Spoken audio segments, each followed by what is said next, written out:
All right, if you weren't able to tell by the cheers behind us, the man himself, the 5-time IBJJF World No-Gi Champion, Roberto Cyborg Abreu, coming onto the mat for the first of what will be 2 matches today with Victor Hugo.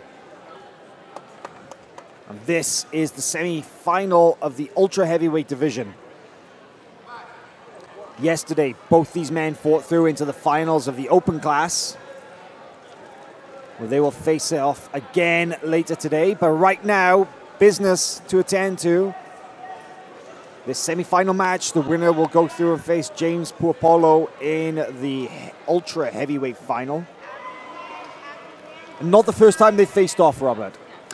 Interesting, yes. This Cyborg, you know, obviously more experienced. Victor, like I always give the advantage to the experience over the youth, right? But the youth comes with that hunger, right? They have to prove themselves. They have that vitality. And, you know, if Victor learned anything from that last fight, is not that Cyborg is a better wrestler than him. So Cyborg actually pulled guard because he knew that Victor wanted to pull guard on him.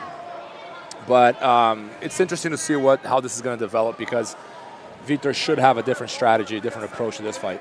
Well, I remember the last time that they faced off at the IBJJF Heavyweight Grand Prix in Las Vegas back in August. Of course, that was the first round match in that 8-man tournament, and Cyborg won that one. We saw Victor Hugo play almost exclusively from bottom. Yes. And I think very interesting that immediately a very different match, because it's Cyborg who went straight to the bottom position, and now wrestling up. Very nice. Wrestling up. Looked like he was stuck in a guillotine or front headlock there, but turning it into a fireman's, gets the advantage. And smart by Cyborg. I think that's his strategy, is creating sweeps and turning them into takedowns. He knows he can out-wrestle Victor Hugo. And I think what he noticed as well, when they met at the Grand Prix in August, he had difficulty passing Hugo's guard. Yes. Because Victor Hugo's got very long legs, he's very flexible, for his size especially so. And Cyborg knew, okay, I'm not going to pass this kid's guard in easily. I go first, I pull, I sweep, I score, and then I'm passing, but I'm ahead. Correct. So. And, oh, yeah, I think Victor perhaps, well, nice. On an arm! On an arm is Cyborg, very close. Wow, I thought he had him there. Beautiful armbar by Cyborg. So sharp is Cyborg. From his trademark inverted guard, the attacks that he's so well known for, just took that arm from nowhere, Robert. Yeah, it was beautiful. I didn't see it coming until it was like he actually had it. It's a very nice setup. And I think what Victor needs to do here is apply more pressure on the pass. Like, he's getting next to Cyborg and he kind of backs out. It looks like there's single attempts. And it's still early in the fight. You know, perhaps that's part of his game plan, is to like not, you know, pull the trigger till the end. But he needs more pressure to pass. If he wants to pass Cyborg's guard, there's got to be a lot more aggression coming from his legs, driving forward, getting low, and just a little more resilience there, you know, meeting Cyborg's resistance. Yeah, one thing he could be doing here is leaning a lot more on Cyborg. Right now he's carrying all his weight on his legs, and because it's got a long time to go, if footblock attempt there by Victor, nothing. But if you keep leaning on your opponent over and over and over, especially with that kind of weight, there's going to be a toll on your opponent's cardio. There's no way they can fight gravity for that long. So if you have that sort of strategy, you know, by the end of the fight there, Cyborg should be worn out. You have a better chance at passing.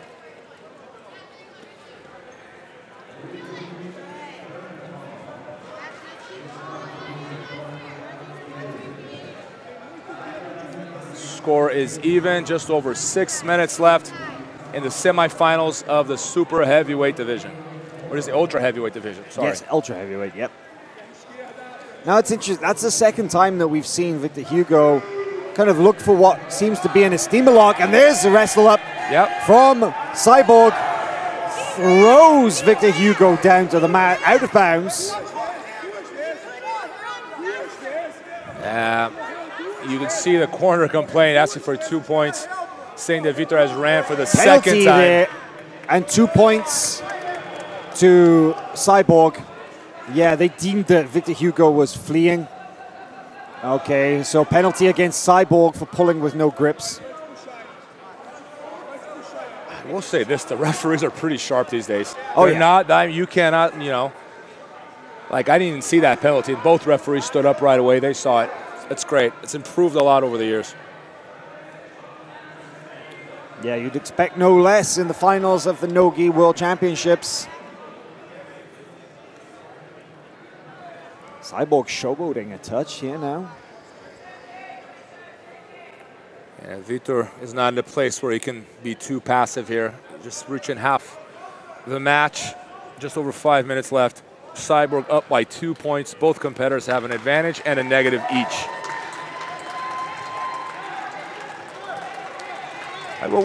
Nice single there attempted by Cyborg. Let's see if he can finish. I think Cyborg needs to transition here. Nice defended. Well, that was smart. That was smart by Cyborg. He, in effect, the single leg attack was almost a feint. He showed it, and then when Victor Hugo defended, used that defense to pull the guard. And now this is where he's had so much success in this match so far. Very smart strategy from Cyborg here.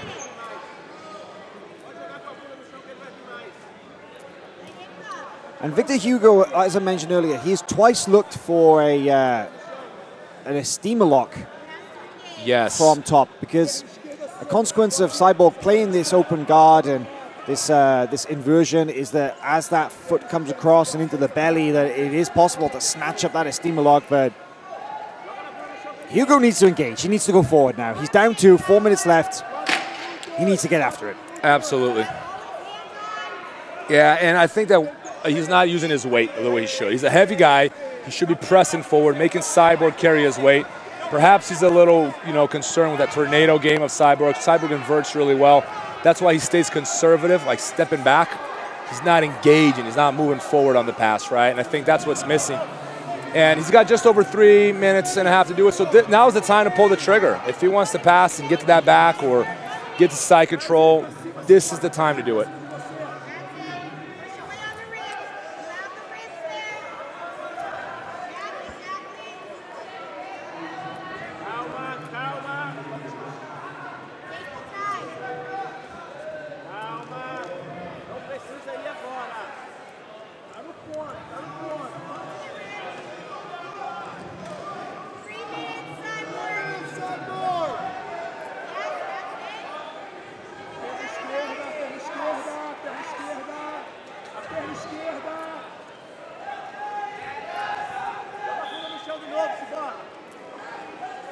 Well, definitely Hugo very much on the outside here.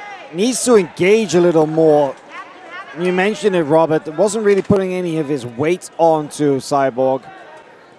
Yeah, I think that's what's missing. He's just not applying pressure. Like, he's not a pressure passer, I guess. He's more of a guard player, which is so unusual because he's an ultra heavyweight. Like, he's one of, like very few guys in that weight class are actually guard players, right? And he's one of them. But I think it's because he's so young and he's been gaining weight. His game hasn't changed even though he's gained weight, right? He probably started a lot younger and he's playing a lot of guard in his early years. But I think for him to pass a guard like Cyborg's guard, he's going to have to, key word here is pressure, and I'm not seeing it. There's a little bit now, but like he's not pummeling. He's got to move and press, move and press, move and press until he actually gets to a position that is going to create other situations that are going to create a pass or perhaps a back take or at least a front headlock, something. There's that steamer lock attempt again. And Cyborg doesn't seem too concerned. Normally, if they feel threatened, they invert, right? And Cyborg inverts well, but he's not even going for it. Yeah, the standard defense of the steamer is to roll through, but he doesn't seem to be too phased. Quite nonchalant from bottom, actually. And a minute 30 left. What is Vitor Hugo going to do? Yeah, not a lot of options. If he doesn't, maybe starts reaching for the head in that cradle position, right? Attaching himself to Cyborg so he can actually hold on to him and move forward and actually use his weight. switch sides. There we go. Something. There we go. That's better from Hugo, but still, wherever he goes, Cyborg just able to invert and easily recovers the guard. Now, minute remaining.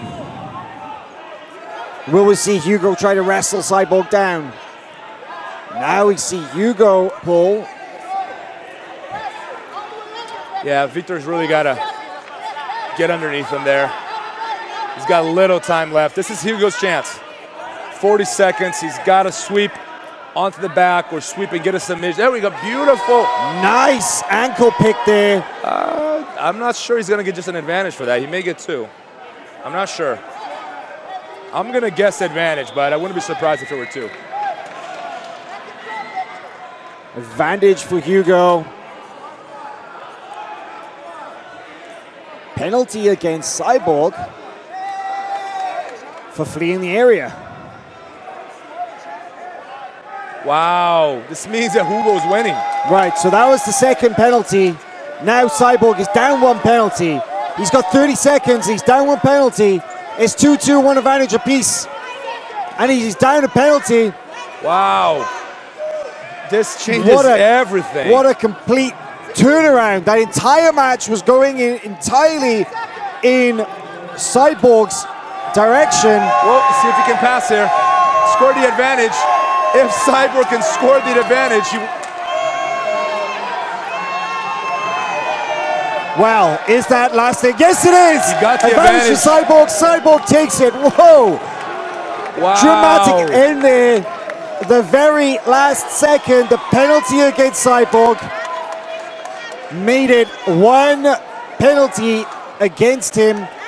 Incredible. And that meant Victor Hugo was winning, but in 15 seconds, Cyborg gets it done. That's a surprise on top of a surprise. What a show. Cyborg, of course. Yeah, well deserved.